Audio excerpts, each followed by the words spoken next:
காலை ஆராதனைக்கு வந்திருக்கிற எல்லாரையும் இயேசு கிறிஸ்துவின் பரிசுத்த நாமத்தில் வாழ்த்தி வரவேற்கிறோம். ஜெபிப்போம். எங்களை அளவுக்கு அதிகமாக நேசிக்கிறீங்க நல்ல பிதாவே, இந்த அருமையான காலை வேலைக்காக துதிக்கிறோம். இந்த புனித வெள்ளியின் ஆராதனையில் கலந்து கொண்டிருக்கிற ஒவ்வொருவருக்கும் உம்முடைய புனிதத்தை கொடுக்க வேண்டுமா ஜெபிக்கிறோம். இப்படி சத்தியத்திலே நாங்கள் நடக்கிறவர்களாக, இந்த பரிசுத்த வெள்ளியின் பரிசுத்தத்தை நாங்கள் பெற்றுக்கொண்டவர்களாக திரும்பி செல்ல நீர் உதவி செய்ய வேண்டுமா ஜெபிக்கிறோம். இப்பொழுது நாங்கள் கேட்கிற வசனங்கள் எங்கள் இருதயத்தில் புகுந்து அது எங்களுடைய ஆத்மாவுக்கு பிரயோஜனமாக இருக்க நீர் கிருபை செய்தவர்கள் வேண்டுமா ஜெபிக்கிறோம். நீதியாளின் இருதயத்தை திறந்த தேவன் எங்கள் இருதயத்தை திறக்க வேண்டுமா ஜெபிக்கிறோம். கர்த்தாவே, ஒவ்வொருவரிடம் இருக்கிற சோர்வின் ஆவிகள், பலவீனத்தின் ஆவிகள், சுகவீனத்தின் ஆவிகள், தூக்கத்தின் ஆவிகள் எல்லாவற்றையும் எடுத்து போட்டு உம்முடைய ஆவியின் வல்லமையினால் எங்களை நிறைக்க வேண்டுமா ஜெபிக்கிறோம். துதிக்கிறோம், ஸ்தோத்திரிக்கிறோம். இயேசு கிறிஸ்து நாமத்தில் ஜெபிக்கிறேங்க நல்ல பிதாவே, ஆமென். எனக்கு கொடுக்கப்பட்ட வசனம் உங்கள் எல்லாருக்கும் தெரிந்தபடி ஐயா எத்தனையோ தடவை சொல்லிட்டாங்க. 2ஆம் வசனம் அப்படி 3ஆவது வசனம் யாருக்கெல்லாம் நீட்டு. அதனால் 2ஆம் வசனம் லூக்கா 23:43. இயேசுவை நோக்கி, ஆண்டவரே, நீர் உம்முடைய ராஜ்யத்தில் வரும்போது அடியனை நினைத்தருளும் என்றான். 42ஆம் வசனத்தை நான் படிச்சுட்டேன். அடுத்து 43. இயேசு அவளை நோக்கி, இன்றைக்கு நீ என்னுடனே கூட பரதேசில் இருப்பாய் என்று மெய்யாகவே உனக்கு சொல்கிறேன் என்றார். இன்றைக்கு நீ என்னுடனே கூட பரதேசில் இருப்பாய். இன்றைக்கு அவன் அவ்வளோ பரிசுத்தவானா? அந்த கள்ளன், வலது பக்கத்து கள்ளன் என்பார்கள் என்று சொல்வார்கள். ஆனாலும் வேதத்தில் குறிப்பு இல்லை. வலது பக்க கள்ளன் என்பது வேதத்தில் குறிப்புகள் இல்லை. ஆனால் வரலாறு சொல்கிறது. இதுக்கும் சிலர் வாதாடுவார்கள், அது வலது பக்கத்து கள்ளன் இல்லை அப்படின்ட்டு. ஆனால் அது வரலாறு இல்லாமல் அநேக பாடல்களில் அது வருகிறது. சவுண்டு அதிகமாக இருக்கும்.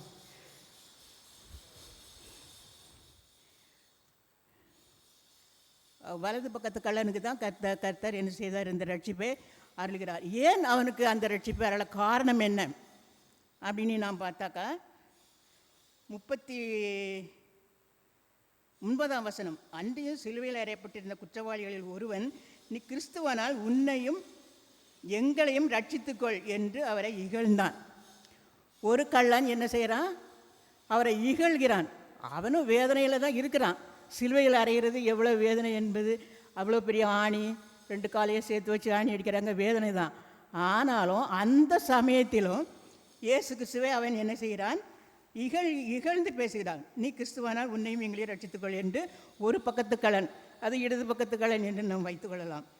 மற்றவன் அவனை நோக்கி, நீ இந்த ஆக்கினைக்கு உட்பட்டவனாக இருந்தும் தேவனுக்கு பயப்படுகிறது இல்லையா? இவ்வளோ வேதனையை அனுபவிக்கிற, அப்படின்னா கூட நீ என்ன செய்யலை? தேவனுக்கு பயப்படாமல் இப்படி சொல்கிறிய. என்ன சொல்கிறான்? உன்னையும் என்னையும் ரட்சித்துக்கொள்கின்ற அந்த சமயத்தில் கூட தேவனை இகழ்கிறான். அதை அந்த வலது பக்கத்து கள்ளன் என்ன செய்கிறான்? கண்டிக்கிறான். நம்ம இவ்வளோ கஷ்டப்படுறோம், அப்படின்னா கூட நீ இந்த சமயத்திலையும் தேவனை இகழ்ந்து பேசிக்கொண்டிருக்கிறாயே என்று அவனை கடிந்து கொள்கிறான். அடுத்த வசனம் நாம் பார்க்கும்போது, நாமும் நியாயப்படி தண்டிக்கப்படுகிறோம், நாம் நடப்பித்தவர்களுக்கு தக்க பலனை அடைகிறோம், இவரோ தகாததொன்றையும் நடப்பிக்கவில்லையே என்று அவனை கடிந்து கொள்கிறான். நமக்கு கொடுத்த தண்டனை நியாயம், அது சரி. இப்போது நீதிபதிகள் தண்டனை கொடுக்குறாங்கன்னா நிறைய பேருக்கு சரியாக கொடுக்குறாங்க, சிலருக்கு தவறாக கூட கொடுக்குறாங்க.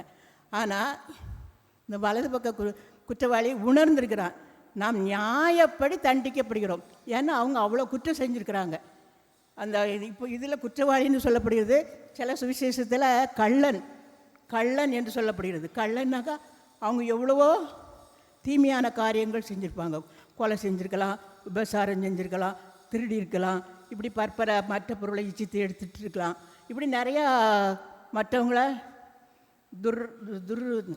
கெட்ட வார்த்தை சொல்லி தூசுன்னு சொல்லி பேசியிருக்கலாம். இப்படி எவ்வளோ குற்றங்களை அவங்க செஞ்சுருக்கலாம். அதனால் நாம் நியாயப்படி தண்டிக்கப்படுகிறோம். ஆனால் இவர் எந்தவித குற்றமும் செய்யாமல் தண்டிக்கப்படுகிறார் அப்படிங்கிறத சொல்கிறார். இவன் எவ்வளோ வேதனையில் இருந்தாலும் கர்த்தருடைய வேதனையை முன் வைக்கிறான். அவர் எவ்வளோ வேதனைப்படுறார் பாரு. நாம் நியாயப்படி தண்டிக்கப்படுகிறோம், நாம் நடப்பித்தவர்களுக்கு தக்க பலன் அடைகிறோம், இவரோ தகாததொன்றையும் நடப்பிக்கவில்லையே. அப்போ இவருக்கு இந்த தண்டனை கொடுக்கக்கூடாது, ஆனால் என்ன செஞ்சிட்டாங்க, கொடுத்துட்டாங்க. அதனால் நீ என்ன செய்கிறது, அந்த மாதிரி இகழ்கிறது சரியில்லைன்னுட்டு அவனை கடிந்து கொள்கிறான்.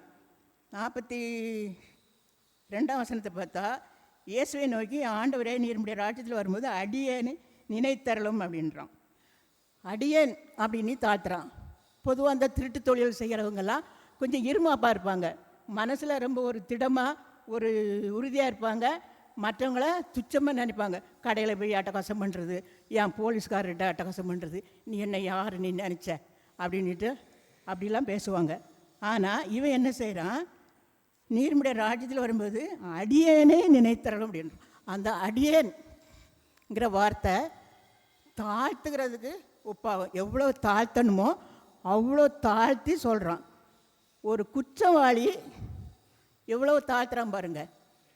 அடியேனை அடியேன் நான் உண்மை அடியேன் நான் உண்மை அடியேன்ட்டு சங்கீதங்களில் அநேக இடங்களில் வரும். அடியேன்கிறது ஒரு தாழ்மையின் வார்த்தை. அந்த தாழ்மையின் வார்த்தை அந்த குற்றவாளிக்கு இருந்திருக்குது.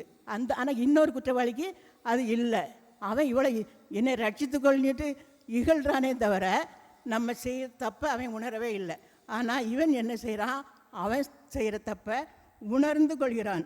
உணர்ந்து கொண்டு தான் அடியேனை அப்படின்னு தாழ்த்தி சொல்கிறோம். தாழ்மை உள்ளவருக்கு கர்த்தர் கிருபை அளிக்கிறார், பெருமை உள்ளவருக்கு தேவன் எதிர்த்து நிற்கிறார். இது நம்ம எல்லாருக்குமே தெரிஞ்ச ஒரு வசனம்தான். இது நீ தாழ்மையின் வார்த்தை, தாழ்மை உள்ளவர்களுக்கு கர்த்தர் கிருபை அளிக்கிறார். யாக்கோபு 4:6 அப்படி சொல்லுது. நீதிமொழிகள் 4:34 தாழ்மை உள்ளவர்களுக்கு கிருபை அளிக்கிறார் என்று சொல்கிறது. அப்படி நிறைய வசனத்தில் வரும். நம்ம எல்லாருக்கும் தெரிஞ்ச ஒரு பொதுவான ஒரு அது வசனம்தான். அதே போல் நினைத்தரலும் அப்படின்றான். பரலோக ராஜ்யம் எனக்கு வேணும், பரலோக ராஜ்யத்தில் எனக்கு இடம் வேணும் அப்படின்னு அவன் கேட்கல. நீர் உம்முடைய ராஜ்யத்தில் வரும்போது அடியேனை நினைத்தரலும், நினச்சா போதும் அப்படின்றான். அந்த அளவுக்கு அவன் என்ன செய்கிறான், தன்னுடைய தப்பை உணர்ந்திருக்கிறான். அதாவது நொறுங்குண்ட இருதயம் உள்ளவர்களுக்கு கர்த்தர் சமீபமாக இருக்கிறார். தேவனுக்கு ஏற்கும் பலிகள் நொறுங்குண்ட ஆவிதான். அந்த நொறுங்குண்ட ஆவி அவங்ககிட்ட இருந்திருக்குது. இப்போ நம்ம சர்ச்சுக்கு வரோம், தசம பாகம் கொடுக்குறோம், காணிக்கை கொடுக்குறோம், உபவாசம் இருக்கிறோம், எல்லாம் செய்கிறோம். இவன் எதுவுமே செய்யலை. ஆனால் அவங்ககிட்ட இருந்தது என்ன மட்டும்தான், நொறுங்குண்ட இருதயம். அவன் இருதயத்தை தான் கர்த்தர் பார்க்குறாரே தவிர மற்றும் நம்ம சபை ஒழுங்குகள். ஆனால் இதெல்லாம் தேவை இல்லை என்று சொல்ல முடியாது. தசம்பாகம் கொடுக்கணும், உபவாசம் இருக்கணும், ஒழுங்காக கோயிலுக்கு வரணும், பரிசுத்தாவின் அபிஷேகம் பெறணும், அது. ஆனால் எல்லாவற்றிற்கும் மேலாக நொறுங்குண்ட ஆவி, அந்த நொறுங்குண்ட ஆவி அவனிடம் இருந்திருக்கிறது. அதனால தான் அவன் பரலோக ராஜ்யத்துக்கு வர்றதுக்கு எனக்கு தகுதி கிடையாதுன்னு அவனே நினச்சிக்கிட்டு நீர் உம்முடைய ராஜ்யத்தில் வரும்போது அடியேனை நினைத்தரலும், நினச்சா போதும். பரலோக ராஜ்யத்தில் எனக்கு இடம் வேண்டான்னு சொல்லலை, ஆனால் நினச்சா போதும் அப்படின்ட்டு ஏன் சொல்கிறான்னாக்கா அவனுக்கு அந்த தகுதி அவனுக்கு இல்லைன்னு அவனே புரிந்து கொண்டான். அவன் தன்னுடைய தாழ்மையை உணர்கிறான், தன்னுடைய பாவ வாழ்க்கையை நினைவு கூர்ந்து அந்த இடத்தில் அந்த வார்த்தையை அவன் சொல்கிறான். அடியனை நினைத்தரலும், அதாவது அவனுடைய ஜெபம் முடிச்சாச்சு. நீர் உம்முடைய ராஜ்யத்தில் வரும்போது அடியனை நினைத்தரலும். அடுத்தது இயேசு கிறிஸ்துவின் பதில், இன்றைக்கு நீ என்னுடனே பரதீசில் இருப்பாய். இன்றைக்கு உடனடியாக. இப்போ சில தலைவர்கிட்ட போய் நம்ம ஏதோ கோரிக்கை வைக்கிறோம், உடனே செய்வாங்களா? ஆகட்டும் பார்க்கலாம், நாளைக்கு வா, நாளை கழிச்சு வா. அல்லனா அவங்க ஏதாவது இல்லை கைக்கூலி எதிர்பார்ப்பாங்க. அல்லனா சும்மா கேட்ட உடனே கொடுத்தா நம்ம மரியாதை என்ன ஆச்சு அப்படின்னு, கேட்ட உடனே கொடுத்தா மரியாதை இல்லை அப்படின்னு அவங்க நினைப்பாங்க. ஆனால் இவர் என்ன செய்யலை, இன்றைக்குன்னா உடனடியாக இவன் நினைத்தரலும் நீ தான் சொல்கிறான். பரலோக ராஜ்யத்தில் வரும்போது என்னை நினைத்தரலுன்றான். ஆனால் இவர் என்ன சொல்கிறாரு, இன்றைக்கு நீ என்னுடனே கூட, மற்றவங்க கூட இல்லை நான் உனக்கு ஒரு இடத்த ஆயத்தம் பண்ணுறேன், நீ அங்கே உட்காரு அப்படின்னு சொல்லலை, என்னுடனே கூட. அப்போ அவருக்கு சமமாக அந்த வலது பக்க கல்லனுக்கு அவர் என்ன செய்கிறாரு, மரியாதை கொடுக்குறாரு. ஏன்னாக்கா அவனுடைய தாழ்மை, அவனுடைய பாவ குற்றத்தை அவன் உணர்ந்து அவன் கிறிஸ்துவண்டே வந்ததுனால அந்த அளவுக்கு சொல்கிறார். என்னுடனே கூட, இன்னும் அந்த கூடன்னுட்டு ஒரு வார்த்தை, அது இன்னும் கொஞ்சம் மரியாதை. என்னுடனே இல்லை, என்னுடனே கூட பரதீசில் இருப்பாய் என்று மெய்யாகவே உனக்கு சொல்கிறேன். அந்த மெய்யாகவேங்கிற ஒரு வார்த்தை அது ஒரு ஆணையிட்டு சொல்கிறதுக்கு சமம். இப்போ சத்தியம் நம்ம பண்ணக்கூடாது, ஆனாலும் அந்த மெய்யாகவேங்கிற வார்த்தை சத்தியம் என்று ஒரு வார்த்தைக்கு சமமான ஒரு வார்த்தை. மெய்யாகவே, அதாவது அவன் சந்தேகப்படக்கூடாது. தருவாங்களோ, இடம் தருவாங்களோ, தரமாட்டாங்களோ, அவர் நினைப்பாரோ நினைக்க மாட்டாரோ அப்படின்னு அவன் நினைச்சிடக்கூடாதுங்கிறதுக்காக என்ன சொல்கிறாரு, மெய்யாகவே உனக்கு சொல்கிறேன் அப்படின்னு என்ன செய்கிறாரு, சொல்கிறாரு. அதனால்தான் அவர் இதிலிருந்து நாம் என்ன தெரிந்து கொள்கிறோம் என்றால், அவனுடைய பாவத்தை அவன் உணர்ந்து கொள்கிறான். தகாததொன்று இவர் நடப்பிக்கவில்லை, நாம் தான் பாவம் செய்கிறோம் என்று அவன் சொல்லி அந்த பாவத்தை அறிக்கையிடுகிறதுக்கு சமமாக அந்த வார்த்தை இருக்கிறது. பாவத்தை அறிக்கையிடுகிறது. இவ்வளோ நாள் எவ்வளோ செஞ்சிருப்பானா, ஆனால் இந்த ஒரே நிமிஷத்தில் கர்த்தர் அவனுக்கு பரலோக ராஜ்யத்தில் இடம் கொடுக்குறாரு. நீ என்னுடனே கூட, அதுவும் அவங்க கூட போ, இவங்க கூட போ, அவங்க கூட உட்கார சொல்லுவேன், இவங்க கூட உட்கார சொல்லுவேன் அப்படின்னு சொல்லலை. இதே மரியாள் யாக்கோபையும் யோவானுக்கும் இடம் கேட்குறாங்க. என் ஒரு வலது பாசத்திலே ஒருத்தரையும் இடது பாசத்திலே உட்கார வைக்கிறதுக்கு நீ கொடுக்கணும் அப்படின்னு சொல்லும்போது அது என் சித்தம் இல்லை அப்படின்றாரு. ஆனால் அந்த இடம் கூட இவன் கேட்கல, நினைத்தரணும்னு கேட்குறதுக்கு. பரலோக ராஜ்யத்தில் அவனுக்கு ஒரு பூர்ண இடத்த என்னுடனே கூட இருப்பா என்று அவனுக்கு உறுதி கொடுக்குறாரு. அதனால் இதிலிருந்து நாம் என்ன தெரிந்து கொள்கிறோம் என்றால், நொறுங்குண்ட இருதயம், அதைத்தான் அவர் பார்க்குறாரு. ஏசாயா 66 2 சிறுமைப்பட்டு ஆவியில் நொறுங்குண்டவனே நான் நோக்கி பார்த்தேன் அப்படின்றார். அதாவது அது ஒரு பெரிய வசனம், அந்த நடுவில் வரும். சிறுமைப்பட்டு ஆவியில் நொறுங்குண்டவனை நான் நோக்கி பார்ப்பேன். அந்த மாதிரி ஆவியில் நாம் நொறுக்கப்பட்டிருக்கிறோமா? நம்முடைய தகுதியின்மையை நாம் உணர்கிறோமா? நமக்கு எந்த தகுதியும் இல்லை. அவர் மகா பரிசுத்தர். அந்த மகா பரிசுத்தர்கிட்ட நிற்கிறது நமக்கு எந்தவித அருகதையும் கிடையாது. ஆனாலும் அவர் என்ன செய்கிறாரு, நமக்கு ஒரு இடம் கொடுக்குறாருன்னா அது ஒரு பெரிய கிருபை. அதே போல் நொறுங்குண்ட 34 சங்கீதம் 34:18 நாம் பார்க்குறோம். நொறுங்குண்ட ஆவியுள்ளவர்களுக்கு கர்த்தர் சமீபமாக இருந்து நறுங்குண்ட ஆவியுள்ளவர்களே ரட்சிக்கிறார். இந்த வசனத்துக்கு பேர் ரட்சிப்புன்னுவாங்க. முதல் வசனம் மன்னிப்பு, 2வது வசனம் ரட்சிப்பு. அந்த ரட்சிப்பை அவன் என்ன செய்கிறான், பெற்றுக்கொள்கிறான். அதுக்கு காரணம் நொறுங்குண்ட இருதயம். அந்த நொறுங்குண்ட இருதயம் நமக்கு இருந்தால் நமக்கு என்ன செய்யணும், பரலோக ராஜ்யம் கிடைக்கும். நம்ம ஒரு வேளை எவ்வளோ செய்யலாம், சர்ச்சை கட்டி கொடுக்கலாம், தசமபாகம் எவ்வளோ நிறையா கொடுக்கலாம், எல்லாம் செய்யலாம். ஆனால் முக்கியமாக நம்மக்கிட்ட இருக்க வேண்டியது நொறுங்குண்ட ஆவி. அது அந்த கள்ளங்கிட்ட இருந்தது. ஆனால் அவன் அவ்வளோ பாவம் செய்தாலும் அந்த ஒரே நிமிஷத்தில் கடவுள் என்ன செய்தார், அவனுக்கு இருதயத்தை மாற்றி அவனுக்கு பரலோக ராஜ்யத்தில் இடம் கொடுக்கிறார். அப்படிப்பட்ட சாக்கியத்தை நாம் பெற்றுக்கொள்வோம். கீர்த்தனை 133 2ஆம் ஸ்டான்ஸா.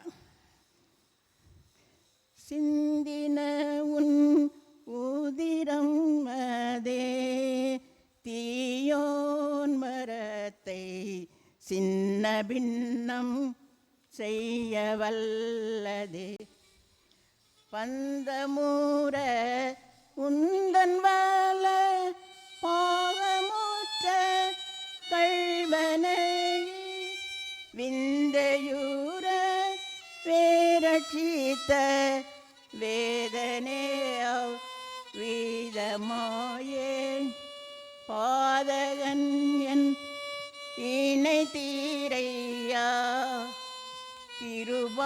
திருபாகரானின் பாடு நீனை தனை செய்ய. ஆம், பாதகராகிய நம்முடைய வினையை தீர்த்து நம்முடைய பாடுகளை நினைத்து அவர் நம்மளை பரலோகத்தில் சேர்த்துக்கொள்ள அவர் வல்லவராயிருக்கிறார். அதுக்கு தேவை நொறுங்குண்ட ஆவி. நம்முடைய தகுதியின்மையை நாம் உணர்ந்து அவரிடம் இட்டு சேருவோமாக. கர்த்தர் வசனங்களை ஆசீர்வதித்து தருவாராக. ஆமென். ஜெபிப்போம். துதிலின் மத்தியில் வாசமாக இருக்கிற நல்ல பிதாவை எங்களுக்காக மரித்து உயிர்த்து கர்த்தாவை மீண்டுமாக எங்களுக்காக பரிந்து பேசி கொண்டிருக்கிறவரை உம்மை துதிக்கிறோம். நாங்கள் நினைக்கிறதற்கும் வேண்டிக் கொள்கிறதுக்கும் அதிகமாக நீர் கிரியை செய்கிறவராக இருக்கிறீர். அதற்காக உம்மை துதிக்கிறோம், ஸ்தோத்திரிக்கிறோம் கர்த்தாவை. இந்த வலது பக்க கள்ளனுக்கு எடுத்த ரட்சிப்பை எங்களுக்கும் மறல வேண்டுமா ஜெபிக்கிறோம். நாங்கள் ரட்சிப்பை இழந்து போகாதபடி எங்களை காத்துக்கொள்ளும். நீதி உள்ளவன் இந்த நீதி செய்யட்டும், பரிசுத்தமுள்ளவன் இன்னும் பரிசுத்தமாகட்டும். உடைய பரிசுத்தத்தை கர்த்தாவை மகா பரிசுத்தரை அண்டிக்கொள்ள உம்முடைய பரிசுத்தத்தில் நாங்கள் பங்கு கொள்ள கர்த்தாவை இந்த நாளை எங்களுக்கு ஆசீர்வதித்து தந்ததற்காக உம்மை துதிக்கிறோம், ஸ்தோத்திரிக்கிறோம். ராஜா வந்திருக்கிற ஒவ்வொருவரையும் ஆசீர்வதியும். எல்லாவித பலவீன ஆவிகளையும் எடுத்துப்பட்டு இன்னும் கர்த்தாவை உற்சாகமான ஆவியால் எங்கள் ஒவ்வொருவரையும் தாங்கி வழி நடத்த வேண்டுமா ஜெபிக்கிறோம். இந்த மீதமுள்ள வசனங்களையும் நாங்கள் கேட்கும்போது எங்கள் ஆத்மாவுக்கு அது புதிய ஜீவனை கொடுக்கத்தக்கதாக இருக்க நீ செய்ய வேண்டுமா ஜெபிக்கிறோம். துதிகனமை மேலாமுக்கு செலுத்துகிறோம். இயேசு கிறிஸ்துவின் வல்லமையுள்ள நாமத்தில் ஜெபிங்கள் நல்ல பிதாவே. ஆமென். ஸ்தோத்திரம்.